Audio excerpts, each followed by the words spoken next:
বাংলাদেশের পর্যটকদের জন্য ত্রিপুরাতে সাময়িকভাবে হোটেল বুকিং বন্ধ করে দেওয়া হয়েছে। ভারত ও বাংলাদেশের মধ্যে কূটনৈতিক সম্পর্ক টানাপোড়েনের মধ্যে উত্তর পূর্ব রাজ্যের ট্রাভেল সেক্টরের সংগঠন এক বিবৃতিতে এই তথ্য জানিয়েছে।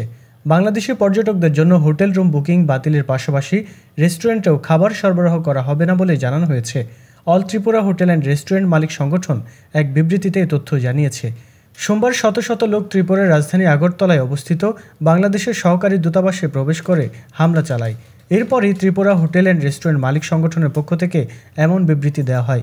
ইসকনের সাবেক নেতা চিন্ময় কৃষ্ণ দাসকে গ্রেপ্তারের প্রতিবাদে উগ্র ভারতীয়রা বাংলাদেশি দূতাবাসে হামলা চালিয়েছে।